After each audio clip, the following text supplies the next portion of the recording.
காலை நாம் தியானிக்கிற வசனம் யோவான் 5வது அதிகாரம் 8வது வசனம். இயேசு அவனை நோக்கி, எழுந்திரு, உன் படுக்கையை எடுத்துக்கொண்டு நட என்றார். இந்த அற்புதத்தை இந்த யோவான் 5ஆம் அதிகாரத்தில் 1வது வசனத்திலிருந்து 15வது வசனம் வரை வாசிக்கலாம். இயேசுவின் காலத்தில் பெதஸ்தா குளம் குணப்படுத்தும் இடமாக இருந்தது. இந்த சம்பவம் மனிதனால் உண்டாக்கப்பட்ட சட்டங்கள், மூட நம்பிக்கைகள் மற்றும் நம்பிக்கையை விட கர்த்தர் பெரியவர் என்பதை வெளிப்படுத்துகிறது. பெதஸ்தா குளம் இரக்கத்தின் வீடு என்று அராமிக் வார்த்தையிலும், பெதஸ்தா என்றால் எபிரேய பாஷையிலும் கூறப்பட்டது. நம்ம அந்த வசனத்தில் வாசிக்கும் போது கூட எபிரேய பாஷை என்று மென்ஷன் பண்ணப்பட்டிருக்கிறது. இந்த பெதஸ்தா குளம் எருசலேமில் ஆட்டு வாசலின் அருகே இருந்தது. அதற்கு 5 மண்டபங்கள் உண்டு. 3ஆம் வசனத்தை வாசிக்கும் போது அவைகளிலே குருடர், சப்பானிகள், சூம்பின உறுப்புடையவர்கள் முதலான வியாதிக்காரர் அநேகர் படுத்திருந்து தண்ணீர் எப்பொழுது கலங்கும் என்று காத்து கொண்டிருப்பார்கள். ஏனெனில் சில சமயங்களிலே தேவதூதன் ஒருவன் அந்த குளத்தில் இறங்கி தண்ணீரை கலக்குவான். தண்ணீர் கலங்கின பின்பு யார் முந்தி அதில் இறங்குவானோ அவன் எப்பேற்பட்ட வியாதியஸ்தனாயிருந்தாலும் சொஸ்தமாவான். அப்போ தூதர்கள் குளத்தில் தண்ணீரை கலக்கி ஜனங்களை குணப்படுத்தினார்கள் என்பதை இந்த வசனங்களில் நம்ம பார்க்க முடிகிறது. இது யோவான் ஸ்நானகனின் காலத்தில் ஒரு பொதுவான நம்பிக்கையாக இருந்தது. ஏன்னா தேவதூதர்கள் தண்ணீரை கலக்கியதாக மக்கள் நினைத்தார்கள். இது ஒரு யூத சுத்திகரிப்பு குளமாகவும் இருந்திருக்கிறது. இவ்வாறு தண்ணீர் தான் குணப்படுத்தும் என்றால் காலம் முழுவதும் இவன் சுகமடையவே முடியாது. அதற்காக தான் அங்கே இயேசு 38 வருஷமாய் வியாதிப்பட்டிருந்த அவனை நோக்கி, அவனை தேடி அவர் சென்றார். அவனுக்கு உண்மையில் அங்கே தேவைப்பட்டவர் இயேசுதான். 38 வருஷமா அவன் ட்ரை பண்ணுறான், அவனால் முடியலை. இயேசு பெதஸ்தா குளத்திற்கு சென்ற நாளில் அந்த வியாதி கொண்டிருந்த மனுஷன் தேவதூதன் தண்ணீரை கலக்கும் போது முந்தி இறங்கிவிட வேண்டும் என்று காத்திருக்கிறான். அந்த மனிதனுக்கோ இயேசுவை தெரியாது. இந்த குளம்தான் நான் குணமடைய உதவ போகுது என்று நினைத்து கொண்டிருந்தவனுக்கு 6ஆம் வசனத்தை நாம் வாசிப்போம். படுத்திருந்த அவனை இயேசு கண்டு அவன் வெகு காலமாய் வியாதியஸ்தன் என்று அறிந்து அவனை நோக்கி, சொஸ்தமாக வேண்டும் என்று விரும்புகிறாயா என்று கேட்டார். அப்போ இந்த இடத்துல வெகு காலமாய் வியாதியஸ்தன் என்று அறிந்து, இங்கே வேர்ட் ஆஃப் நாலேஜ் செயல்படுகிறதை நாம் பார்க்கிறோம். அவர் அறிந்து அவன் தேடலை, ஆனால் இயேசு கிறிஸ்து அவனை தேடி சென்றார். அப்போ இங்கே பதில் என்ன? அவன் என்ன சொல்லியிருக்கணும்? ஆண்டவர் இப்படி கேட்டதுக்கு, இயேசு அப்படி கேட்டதுக்கு அவன் என்ன சொல்லியிருக்கணும்? ஆம், நான் சொஸ்தமடைய வேண்டும் என்று சொல்ல வேண்டும். ஆனால் அதற்கு பதிலாக 7ஆம் வசனத்தை நாம் வாசிக்கும் போது, வியாதியஸ்தன், ஆண்டவரே, தண்ணீர் கலக்கப்படும் போது என்னை குளத்தில் கொண்டு போய் விடுகிறதற்கு ஒருவரும் இல்லை. நான் போகிறதற்குள்ளே வேறொருவன் எனக்கு முந்தி இறங்கி விடுகிறான் என்று சொல்கிறான். அப்போ ஒன்று, அவனுக்கு இயேசுவை யார் என்று தெரியவில்லை. இரண்டாவது, குளத்தில்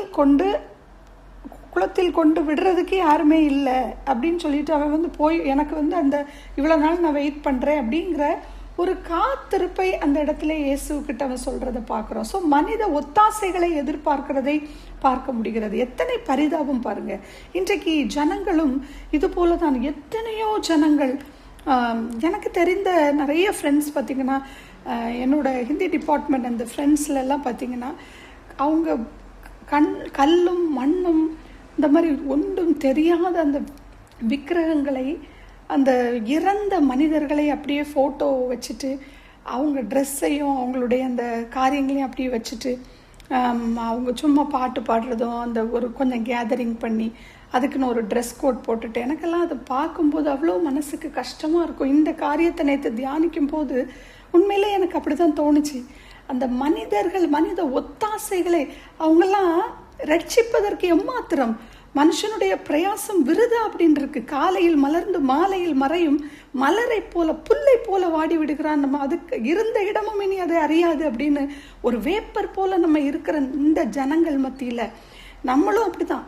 ஆனாலும் கர்த்தர் நமக்கு தந்திருக்கிற அந்த சால்வேஷன், நித்திய அந்த ஜீவன், நமக்கு தந்திருக்கிற அந்த ரட்சிப்பு, அந்த சமாதானம் இவர்களுக்கு இல்லையே என்று பார்க்கும்போது, உண்மையில இந்த காரியத்தை நான் தியானிக்கும் போது ஒரு பயங்கர பரிதாபமாக இருந்தது. இது போலதான் அன்றும் இன்றும் எத்தனையோ ஜனங்கள் கர்த்தர் என்னோடு கூட இருக்கிறார், எனக்குள்ளே வாசம் செய்கிறார் என்று கடைசி வரை உணராமல் வாழும் மக்களும் உண்டு. இதை யோவான் 5வது அதிகாரம் 24வது வசனத்தை நாம் இதே அதிகாரத்தில் நாம் பார்க்கும்போது, என் வசனத்தை கேட்டு என்னை அனுப்பினவரை விசுவாசிக்கிறவனுக்கு நித்திய ஜீவன் உண்டு, அவன் ஆக்கினை தீர்ப்புக்கு உட்படாமல் மரணத்தை விட்டு நீங்கி ஜீவனுக்கு உட்பட்டிருக்கிறான் என்று மெய்யாகவே மெய்யாகவே உங்களுக்கு சொல்லுகிறேன். அப்ப இந்த வசனத்தின் மூலமாக கிளியரா இருக்கு பாருங்க. அவருடைய வசனத்தை, அவர் அனுப்பினவரை விசுவாசிக்கிறவனுக்கு நித்திய ஜீவன் உண்டு, அவன் ஆக்கினைக்கு தப்புகிறான், மரணத்தை விட்டு நீங்கி ஜீவனுக்கு உட்பட்டிருக்கிறான் என்று நம்ம கிளியரா பார்க்கிறோம். அப்ப இங்கே இயேசு ஒரே கட்டளையுடன் அனைத்து மூட நம்பிக்கைகளையும் பொய்யான நம்பிக்கையையும் உடைத்து விடுகிறதை நாம் பார்க்கிறோம். முறியடிக்கிறார். இங்கே 8ஆம் வசனத்தை வாசிக்கும் போது அதுதான் நம்முடைய டுடேஸ் மெடிடேஷன் வேர்ட். இயேசு அவனை நோக்கி, எழுந்திரு, உன் படுக்கையை எடுத்துக்கொண்டு நட என்றார். உடனே அந்த மனுஷன் சொஸ்தமாகி தன் படுக்கையை எடுத்துக்கொண்டு நடந்து போனான்.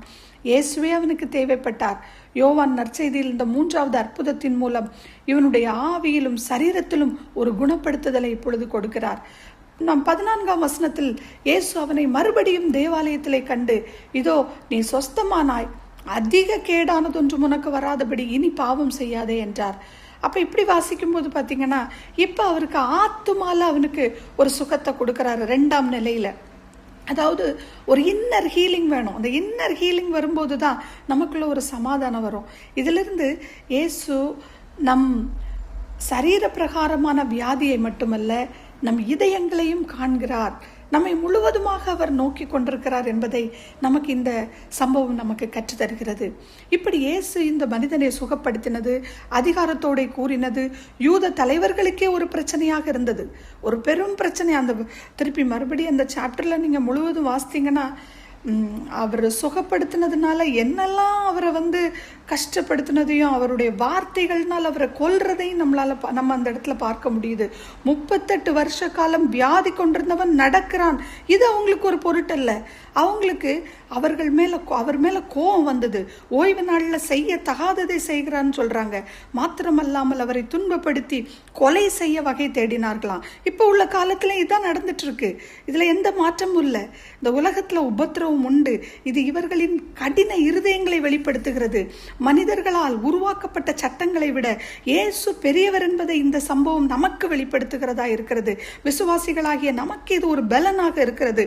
இந்த சம்பவம் நமக்கும் என்ன கற்றுத்தருகிறது அப்படின்னா, இயேசுவை தவிர வேறு எதிலும், எந்த காரியத்திலும், எந்த உறவினர்களிலும், எந்த ஒரு காரியமா இருந்தாலும், நமக்கு முன்னாடி எதுவா இருந்தாலும் பரவாயில்ல, நம்பிக்கை வைப்பது தவறானது மற்றும் நம்மை தேவையற்றவர்களாக ஆக்குகிறது என்பதை நாம் உணர முடிகிறது. நான் எதிர்பார்க்கும் நன்மைகள், உயர்வுகள் எல்லாம் பரத்திலிருந்து வருமே, அவர் கரத்திலிருந்து வருமே, பரத்திலிருந்து வருமே, அவர் கரத்திலிருந்து வருமே.